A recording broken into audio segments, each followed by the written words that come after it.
Qual era o contexto aqui de Jó? Eu comecei em Jó primeiro, citei algumas passagens no meio e falei que ia especificamente para o capítulo 42, que é o final aqui. Mas qual que era o contexto lá de Jó, capítulo 1? Lembra? Teve uma reunião entre Deus e seus filhos, a maioria dos teólogos vão dizer que eram os anjos do Senhor, estavam ali com ele, e de repente, do nada, Satanás se aproxima. E como isso já fosse estranho, Deus ainda provoca uma conversa com eles, se a conversa parte de Deus. E Deus começa a dizer para Satanás: você viu o meu servo Jó? E então ele começa a dar o currículo de Jó, de como Jó era fiel. Ele diz: o meu servo Jó, ele é íntegro. Eu expliquei para os irmãos que integridade tem a ver com aquilo que nós fazemos quando ninguém observa. Uma pessoa íntegra é aquela que consegue ser santa quando ninguém a vê. Lá no quarto, com o celular, com a internet, sem olhos de ninguém por perto. Ainda assim ela se mantém fiel. Longe de casa, perto de casa, não importa.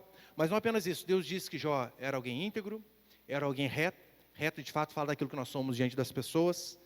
Era alguém temente a Deus e alguém que se desviava do mal. Ou seja, um ser humano deliberadamente santo. Este é o currículo ao qual Deus dá de seu servo Jó. Aí então, Satanás, astuto do jeito que é, começa a questionar: Senhor, mas também o Senhor o cerca de bênçãos. O Senhor dá a ele basicamente o poder de Midas, o toque de Midas, tudo que ele põe a mão prospera, vira ouro. Dessa forma, é fácil servir ao Senhor. Em outras palavras, o que Satanás estava dizendo é: olha, o Senhor precisa suborno, isso é suborno, para que as pessoas te sirvam. E então, eu disse as 3 teses que são levantadas por Satanás aqui. Primeiro, ele diz para Deus que ninguém ama mais a Deus do que o dinheiro. Então, o diabo toca e tira todo o dinheiro de Jó. Depois Satanás diz: não, mas ninguém ama mais o Senhor que a família. Os 10 filhos de Jó morrem no mesmo dia. Mas Satanás continua e diz: ninguém ama mais a Deus do que a si mesmo. E então Deus autoriza que Satanás toque em Jó, preserve a vida, mas coloque enfermidade desde os pés até o alto da cabeça. E Jó então fica num estado terrível. Em outras palavras, o que o diabo estava dizendo para Deus era: ninguém serve a Deus por servir, mas sempre querendo algo em troca. E o tempo todo eu fui fazendo a correlação com nossas vidas, dizendo: tudo isso aqui que Jó tem passado, coloque-se no lugar dele. E se fosse você passando por essa circunstância, onde você perdesse todo o seu patrimônio líquido em apenas um dia, tudo que você construiu durante a sua vida, de repente num dia, se acabasse. Não obstante, imagina você perder todos os seus filhos, de uma só vez, no dia em que você foi à falência, financeiramente falando. Para piorar as coisas, depois de tudo isso, ficasse enfermo, a ponto dos seus amigos te olharem e não te reconhecerem. Era isso que estava acontecendo com Jó. E eu disse aqui para os irmãos: imagina se fosse conosco. Ainda assim, continuaríamos servindo a Deus mesmo na circunstância adversa desta? Falido, filhos no cemitério, doente. Ainda assim haveria motivos para continuarmos dizendo: Deus é bom e a sua misericórdia dura para sempre? Ou provavelmente, na primeira frustração, você já meteria o pé e diria: não quero mais saber desse Deus não. O diabo então ele começa de fato a peneirar Jó, para ver até onde ele vai. E a resposta que Jó dá é algo fantástico. No meio do livro, mais ou menos, capítulo 19, versículo 25, vai dizer assim: lembrando a desgraça de Jó em apenas um único dia.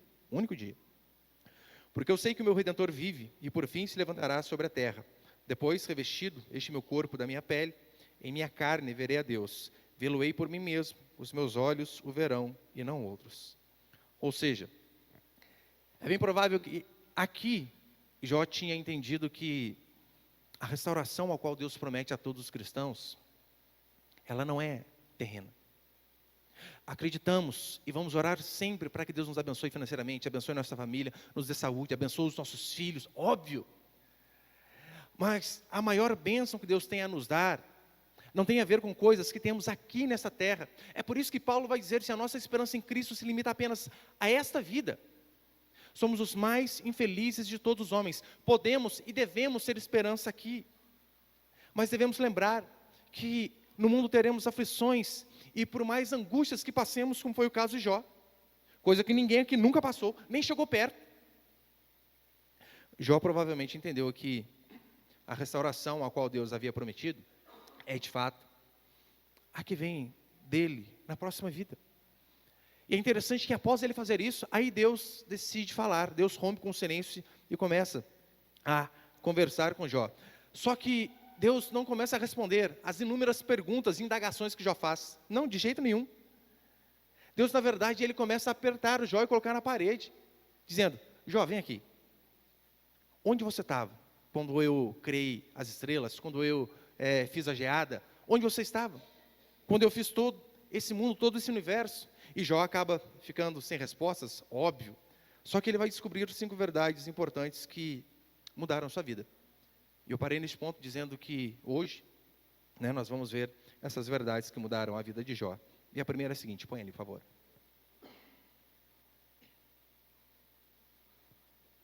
Quais verdades mudaram a vida de Jó? Primeiro, ele descobriu que Deus tudo pode. Jó capítulo 42, versículo 1. Acompanhe comigo. Então Jó respondeu ao Senhor: bem sei que tudo podes e que nenhum dos teus planos pode ser impedido ou pode ser frustrado, dependendo da tradução. Bem sei que tudo podes. Você sabe, hoje em dia, livros de autoajuda são os mais vendidos. Livros que estimulam você a confiar em si mesmo, dizendo que você pode todas as coisas desde que se dedique. Acorde às 4h59 da manhã. Trabalhe, faça isso, faça aquilo. E então, não vai haver impossíveis para você. Óbvio, sabemos que a dedicação é um fator primordial na vida do cristão. Mas ainda assim, quem disse que você pode tudo? Nós somos extremamente limitados. Você é limitado, eu sou limitado. E em diversas áreas da nossa vida. A Bíblia vai dizer, não que nós podemos todas as coisas, mas pelo contrário. Deus pode e nós temos impossibilidades, por vezes intransponíveis. Não adianta vir com esse papinho de que, desde que você se dedique, tudo vai dar certo, você vai conseguir. Mentira! Experimente a começar a fazer natação. Dedique-se durante toda uma vida. Dificilmente você vai nadar como o Michael Phelps. O cara parece um tubarão, parece que foi feito para aquilo. Decida correr. Atletismo. Dificilmente você vai correr como o Usain Bolt. A genética dele é diferente. Ainda mais pessoas de estatura média para baixo. Nunca que você vai conseguir. Ainda que haja dedicação, nós temos impossibilidades de todos os lados. Temos impossibilidades intelectuais, temos impossibilidades financeiras. Óbvio que temos. Eu lembro que quando nós fomos ter o nosso terceiro filho, minha esposa passou por muitos problemas, 12 horas de trabalho de parto, e as coisas realmente estavam ficando difíceis. E eu lembro dela juntar no meu braço, fincar a unha assim, em mim, na sala do pré-parto, tamanha dor que ela estava, já quase 12 horas ali, dizendo: me tira daqui, me leva para outro lugar. Eu sem a mínima condição de pagar um parto particular, nenhuma. Impossibilidades. O que restou a mim foi o quê? Orar, buscar a Deus, falar: Senhor, me ajuda. Nós temos fraquezas, temos limitações, temos fraquezas físicas, envelhecemos. Você não pode, com 40 anos, fazer o que você fazia quando você tinha 20. Ainda que você seja dedicado, se alimente bem, tem um histórico de atleta. Somos impossibilitados, temos fraquezas emocionais, temos fraquezas morais. Quantos aqui já não prometeram para a esposa, para o marido, para os filhos, para Deus: olha, eu vou ser diferente, não vou fazer mais isso, e acabaram caindo no mesmo pecado novamente? Porque somos fracos. Não estou dizendo que não houve sinceridade, houve verdade. O que faltou foi poder. Nós somos fracos fisicamente. Quem aqui já pegou dengue? Sem ser eu. Tem mais pessoas que já pegaram dengue? Vocês aí ou não? É o demônio aquele negócio. Eu tinha 30 anos quando eu peguei, sem exagero. E eu pensei: vou morrer, não aguento, não dá. Um mosquitinho, consegue colocar marmanjos de cama, matar pessoas. Para você ver que nós somos fracos. Não podemos tudo. Deus tudo pode, nós não. Por isso que é maravilhoso saber que Deus, o nosso Deus tudo pode, porque diante dele de fato não há doenças incuráveis, não há situações que ele não possa recuperar, como aconteceu com Jó, não há casamento sem solução, porque a tendência é olharmos para o natural e pensarmos, não, o casamento já era, não dá mais, está falido. Mas diante de um Deus que restaura, que tem todo o poder, nós temos a certeza de que não há impossíveis para aqueles que creem no seu nome. Não há pessoas que fiquem sem resposta. Não há causas difíceis que Deus não possa reverter. A pergunta que eu e você devemos responder é: quão poderoso é o nosso Deus? Qual é o tamanho dele? Você tem essa noção, pelo menos? Porque se você tem a noção do tamanho do Deus ao qual você serve, ainda que a circunstância seja difícil, você não vai ficar desesperado, apavorado, achando que as coisas não têm mais solução. Essa semana, eu, lendo a Escritura, passei de novo pelo livro de Isaías, e mais uma vez li o capítulo 40, e não foi nem pensado mesmo, foi a minha leitura ordinária que eu faço ali, passei por Isaías de novo essa semana. Mas no capítulo 40 do livro de Isaías, ele vai dar um panorama do tamanho do qual é o nosso Deus. Ele começa a dizer que Deus fez o universo a palmos. Hoje em dia, o que os cientistas presumem é que o universo observável, o que é o universo observável? É aquilo que se pode ter noção. O universo observável, se você pegar de uma ponta até a outra, se você pegasse um jato na velocidade da luz, 300 mil quilômetros por segundo, você levaria nada mais, nada menos que 93 bilhões de anos para percorrer de uma ponta até a outra, a 300 mil quilômetros por segundo. Aí então, sabendo dessa verdade, daquilo que até agora foi descoberto, Isaías vem e diz que o nosso Deus fez o universo a palmos, que os morros, os montes, os everestes da vida, o Senhor os pesa em balança de precisão, que as águas do oceano cabem na concha da mão do Senhor, que os exércitos não passam de um pingo que caiu do balde. Aí diante de um Deus deste tamanho, que chama as estrelas pelo nome, o que pode colocar medo em nós? Qual circunstância? Qual enfermidade? Qual luta? Qual dificuldade? Diante de um Deus deste tamanho, consegue ver a importância de você saber o tamanho do seu Deus?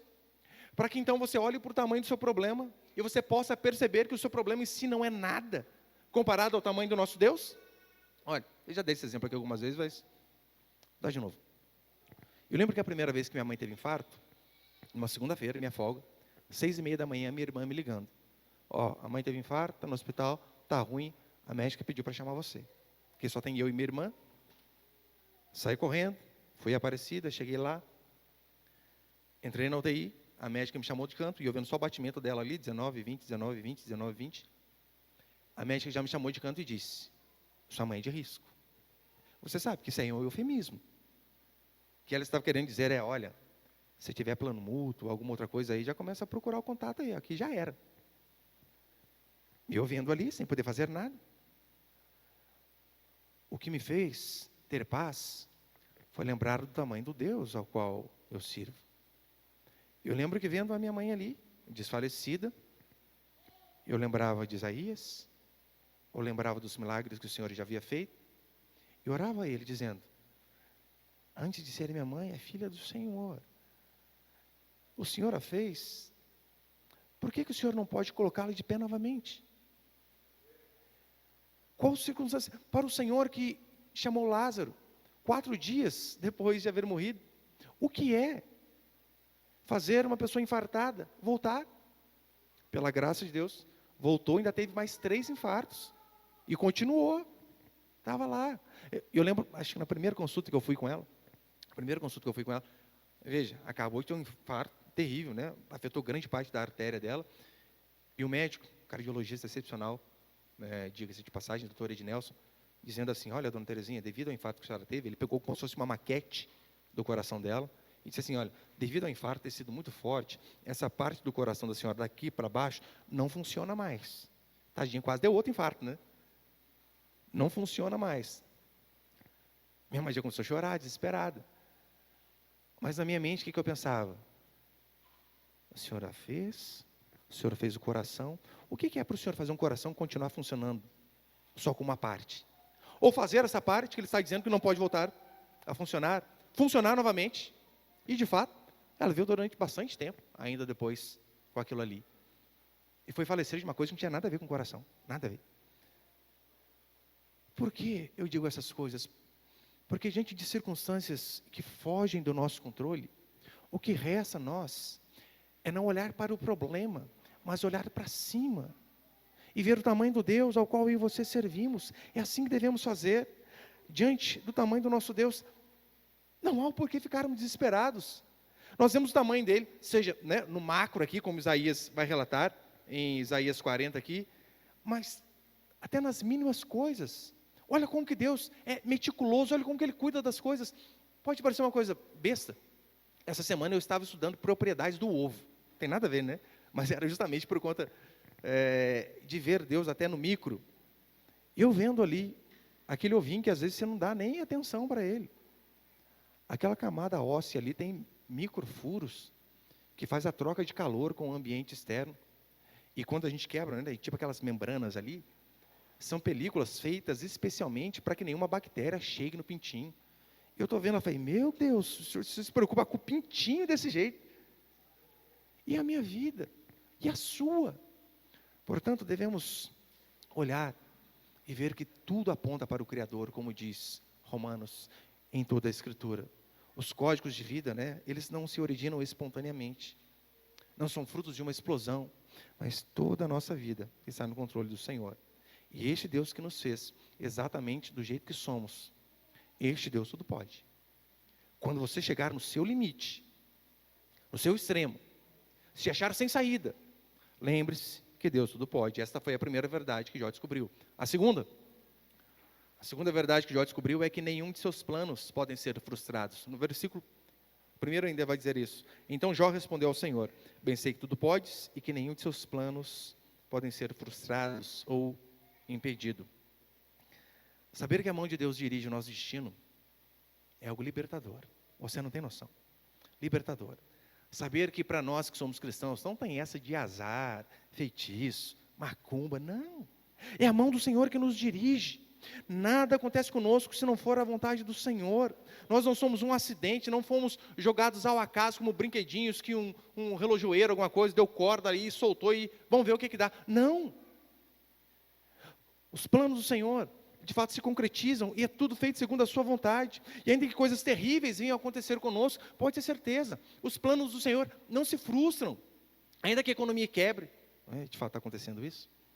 Ainda que o PT se reeleja, ainda que o dólar chegue a R$20, ainda que comamos os pets que temos em casa, como a Venezuela, o que a Bíblia diz é que nós devemos continuar confiando no Senhor, porque que ainda que as coisas fujam do nosso controle, do controle dele, não foge. E quando que foi que Jó percebeu essa verdade? Tudo podes e seus planos não podem ser frustrados. Jó não percebeu essa verdade depois que as coisas melhoraram, porque quando você tem uma melhora, e então você diz isso, é uma coisa. Mas Jó disse isso quando as coisas ainda estavam difíceis. Os filhos ainda estavam mortos, ainda estava doente, ainda estava quebrado. E diante dessa circunstância ele diz, tudo podes e seus planos não podem ser frustrados.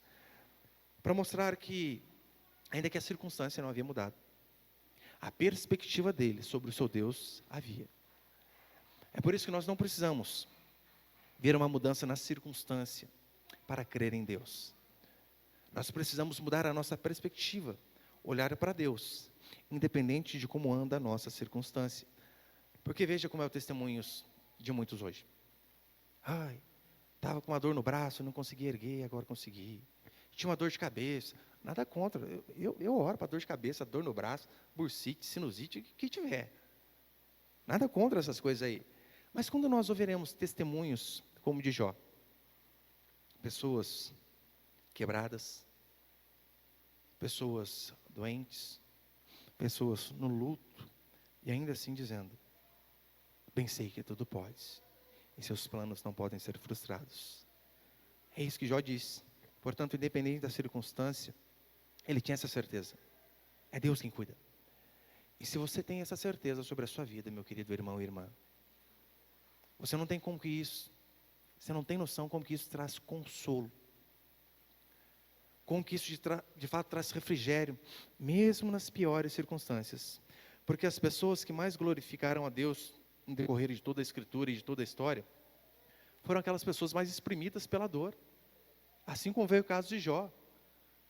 Quanto mais as pessoas foram exprimidas, mais elas engrandeceram a Deus. Por quê?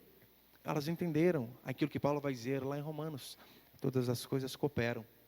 Todas. E quando a Bíblia diz todas as coisas cooperam para o bem daqueles que amam a Deus, ele não está dizendo só as coisas boas, mas qualquer coisa, inclusive as ruins. Uma vez eu ouvi um testemunho que parecia até absurdo de uma irmã, ela dizendo assim, né, estava doente, e o pastor perguntou para ela, mas qual que é o seu problema? Ah, é câncer. E ela falou quase que sorrindo, não, graças a Deus, está no começo.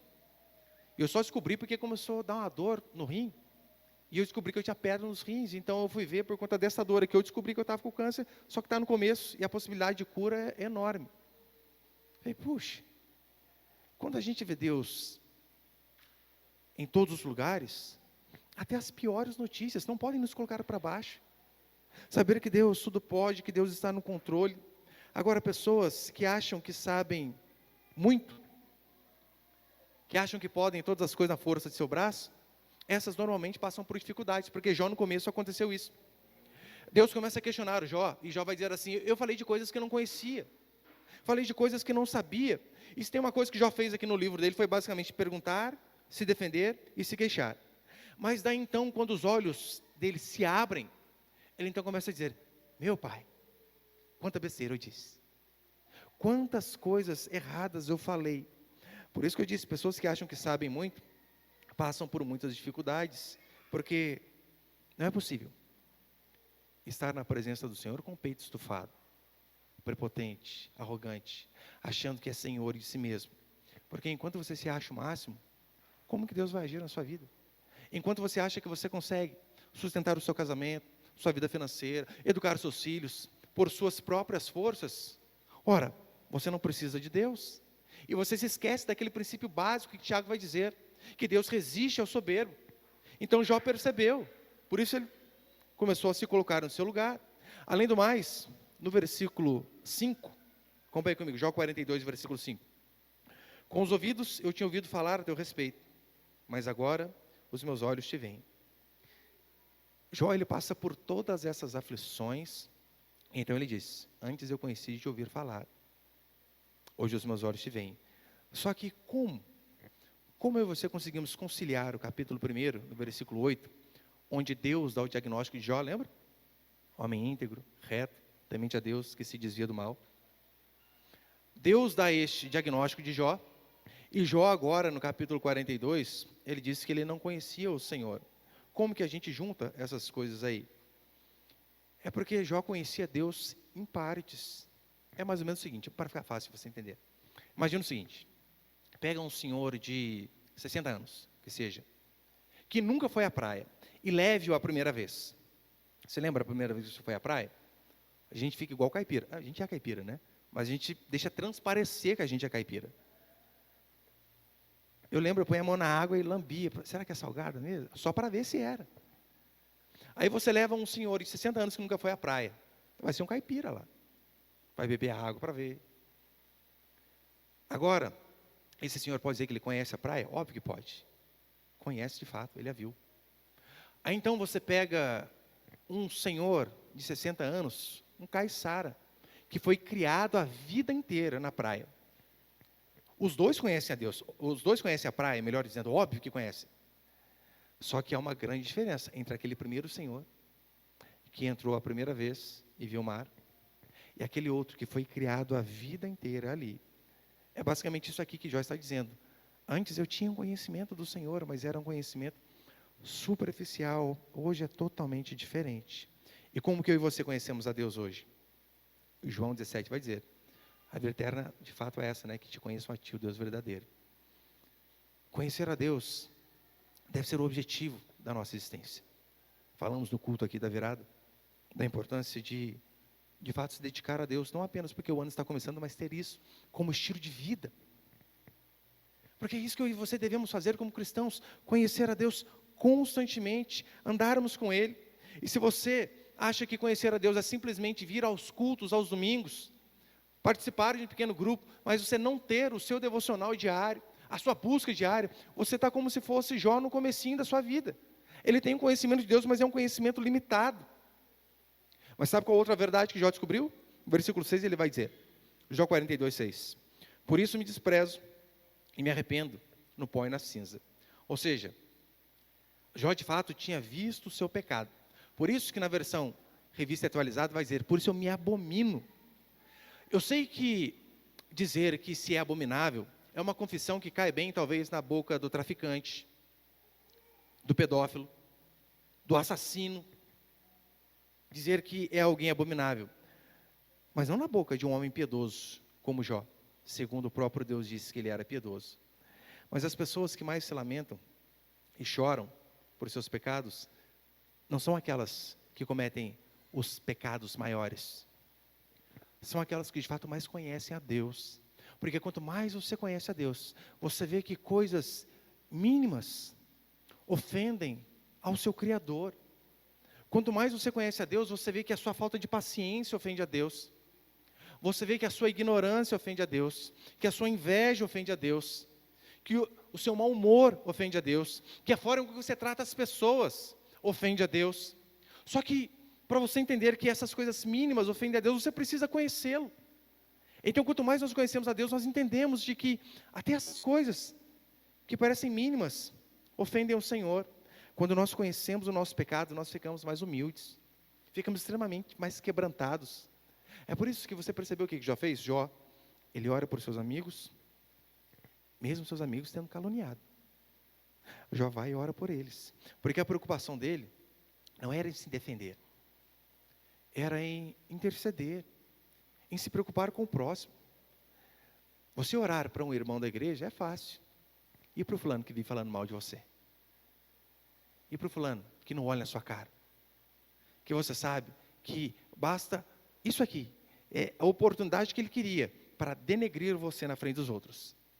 Jó não estava preocupado. Ele estava preocupado de fato em fazer aquilo que Deus mandava. Porque quando nós oramos para o outro, Deus cura o outro. Mas Deus cura a gente também. Quer um remédio excelente para a inveja? Ore para que Deus abençoe ainda mais a pessoa que você está com inveja. Isso é infalível. Infalível. E a inveja é algo terrível. A Bíblia vai dizer que ela é como se fosse o câncer dos ossos. Por isso que quando você vê alguém que chegou aonde você não chegou, e você começar a se corroer, faça como Jó. Ore. Ore.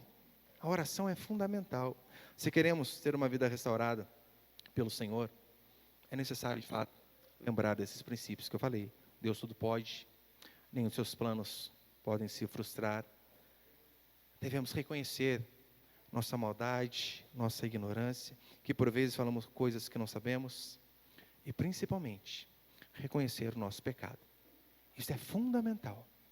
Essa semana, conversava com um político aqui de nossa cidade, ele me dizia, pastor, como pode tanta corrupção? Ele dizendo aqui, de nós, né? Não estava dizendo nível Brasil não, de nós, nossa cidade. Como pode? Ele me dizendo, onde está Deus? Como que Deus deixa essas coisas acontecerem? Dinheiro que dá saúde desviado, dinheiro não sei na onde desviado. E eu disse a ele, olha, por vezes, é Deus punindo a nós devido aos nossos pecados. Você precisa enxergar o seu pecado. É fácil ver o pecado, o cara está desviando dinheiro da saúde. Mas e o seu pecado? E a sua mágoa? E a sua inveja? E às vezes que você fala com a sua esposa de qualquer jeito, às vezes que você trata o seu marido de qualquer jeito, às vezes que você não tem paciência com seus filhos. Isso é pecado. E Deus, por diversas vezes, levanta esses corruptos justamente para punir aqueles que pecam. E eu, se achando bom ainda, né, eu disse, irmão, o que resta a nós é pedir a Deus por misericórdia, mas reconhecer que nós somos tão falhos como esses homens, ladrões, roubadores. É fundamental no cristianismo você reconhecer o seu pecado. Porque se você não reconhece quão mal você é, você não precisa de um Deus bom. Porque Jesus, ele veio de fato para as pessoas pecadoras. E se você não se acha pecador, você se acha a última bolacha do pacote, ora, o que Deus vai fazer na sua vida? Não há o que ele faça. Jó, ele teve a vida restaurada porque de fato ele percebeu essas coisas. E para encerrar, o que nós vemos de fato é que ele teve a vida restaurada completamente. A primeira coisa que Deus restaurou na vida de Jó, devido a ele passar por todo esse processo, e de fato se ver como pecador, Deus disse algo bom dele, mas ele sabia, eu sou pecador. É por isso que uma das orações que eu acho fantásticas é aquela de Davi. Lembra quando Davi diz assim? Senhor, tu me sondas e me conheces, vê se há em mim algum caminho mau. Davi foi alguém que Deus também deu testemunho dele, homem segundo o meu coração, mas Davi se via como pecador. Agora Deus nunca falou que nós éramos como Davi, como Jó, e a gente se acha o máximo. Não podemos. Jó teve a vida dele restaurada e Deus restaurou de fato completamente em todas as áreas. Primeiro na área da saúde, acompanhe comigo. Versículo 16, Jó 42, 16. Depois disso, Jó viveu 140 anos e viu os seus filhos e os descendentes até a 4ª geração. Depois de ir à falência, perder os 10 filhos e ter uma enfermidade dos pés à cabeça, dos pés até o alto da cabeça, a ponto dele se coçar com caco. Diz a Escritura que Deus, de fato, restaura a saúde deste homem. Ele vive mais 140 anos e vê seus tataranetos. 4 gerações já viu. Ou seja, a área da saúde foi restaurada. A segunda área que nós vemos a restauração é na área financeira, versículo 12. Assim, o Senhor abençoou o último estado de Jó, mais do que o primeiro. Pois Jó chegou a ter 14.000 ovelhas, 6.000 camelos, 1.000 juntas de bois e 1.000 jumentas. Aqui, de fato, é tudo em dobro daquilo que nós vimos no capítulo 1.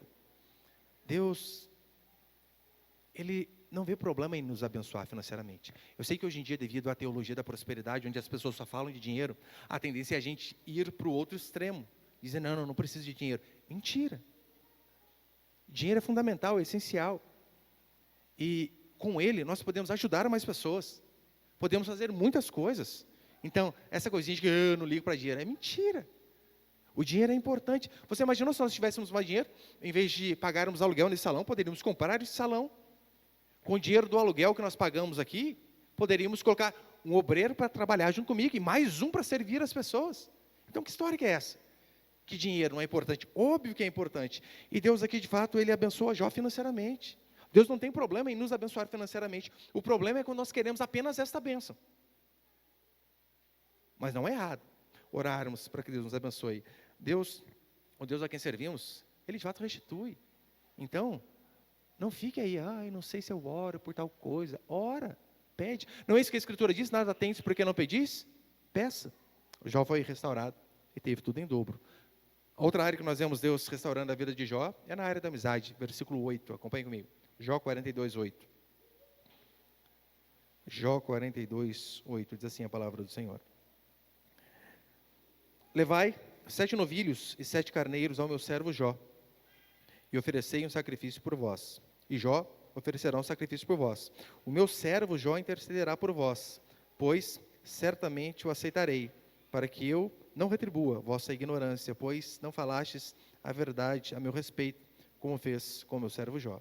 Aqui é Deus falando aos amigos de Jó, aqueles que ficaram com ele durante 7 dias no luto, mas depois começaram a fazer uma teologia errada de causa e efeito, dizendo, Jó, não é possível, tem pecado aí, rapaz, confessa. O que Deus faz com esses amigos que começaram a elocubrar as coisas, dizendo, Jó, sei não, hein? Deus vai e fala assim, olha, peguem esse sacrifício aqui, mas não ofereçam vocês.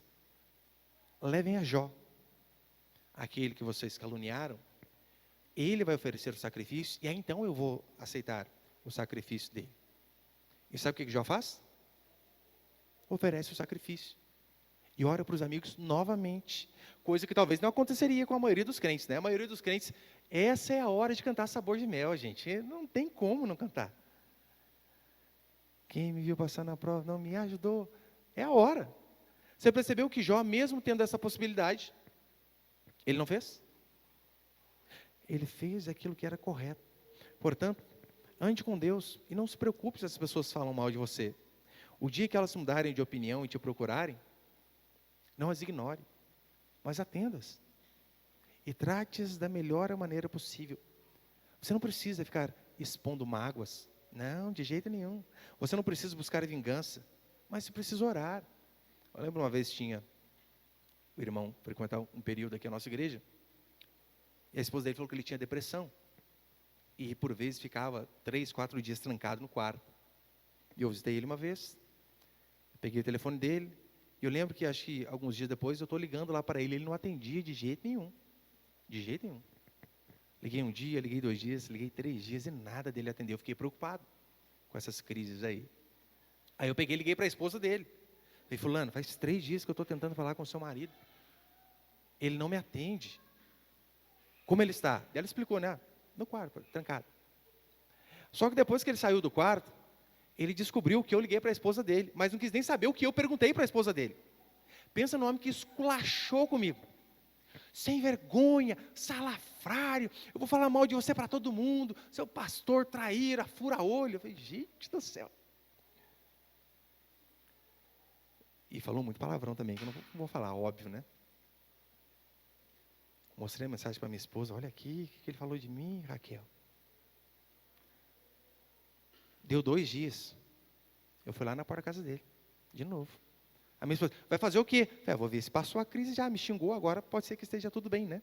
E não é que o danadinho abriu a porta, ô pastor, que bom o senhor aqui, como se nada tivesse acontecido, esqueceu tudo que me xingou.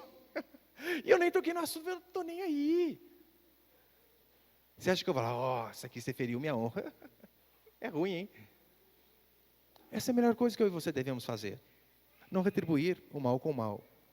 E já estou encerrando. Nós vemos que outra área que Deus, de fato, restaurou a vida de Jó foi no casamento.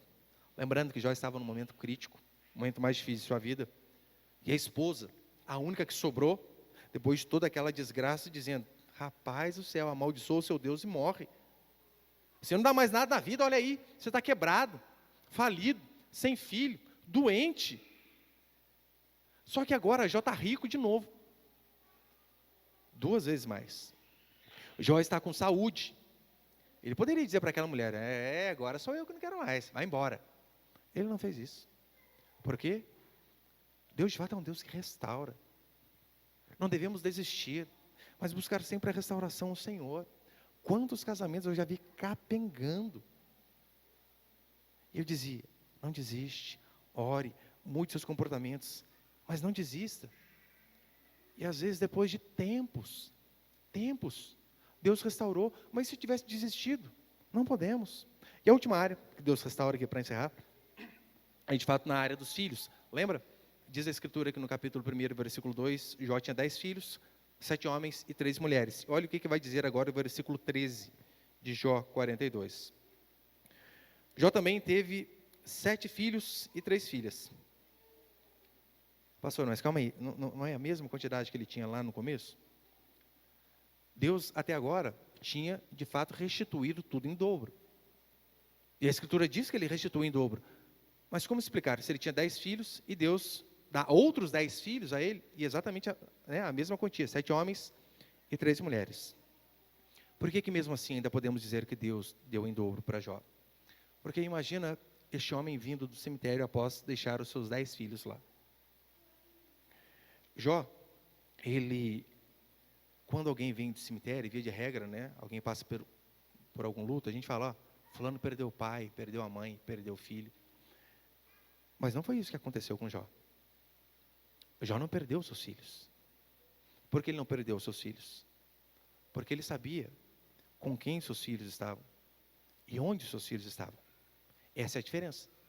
Por que ainda assim podemos dizer que Deus restituiu tudo em dobro para Jó, inclusive os filhos? Porque Jó agora tem 20.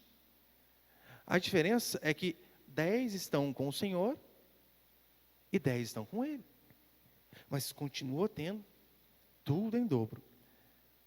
Nós vemos que Satanás, de fato, ele queria colocar Jó mais longe de Deus, mas essas aflições serviu para aproximá-lo ainda mais do Senhor. Por quê? Porque, de fato, os planos de Deus não se frustram. Porque, de fato, o nosso Deus tudo pode. Ele restaura quando há humildade e reconhecimento de pecado de nossa parte. Portanto, diante das circunstâncias mais difíceis que você passar, meu querido irmão e irmã, lembre-se que não há impossíveis para o Senhor. E aqui não é apenas um jargão para você ficar feliz, não. Você sabe, se tem uma coisa que nós não fazemos aqui, é ficar passando a mão na sua cabeça para você se sentir bem consigo mesmo. Não. Pregamos constantemente contra o pecado, sobre arrependimento. Mas não podemos deixar de dizer essas verdades. De que o nosso Deus é um Deus capaz de restaurar aquilo que estava perdido, falido, acabado, doente, enfermo. Se Ele fez todas essas coisas na vida de Jó, o que Ele não pode fazer na minha e na sua vida? A questão é, nós temos também este coração de reconhecer o nosso pecado. E principalmente, reconhecer o tamanho do nosso Deus e o poder que Ele tem. Eu e você devemos a cada dia mais conhecer o Senhor. Prosseguir em conhecê-lo. Porque quanto mais nós conhecemos a Deus, mais os nossos problemas vão diminuir. Quanto mais nós tivermos noção do tamanho do Deus ao qual servimos, mais veremos que os nossos problemas não são nada comparado a Ele. Deus restaura, e é isso que você devemos crer. Orar toda vez, para que assim como Ele fez o milagre na vida de Jó, Ele possa fazer nas nossas vidas também. Amém, meus irmãos?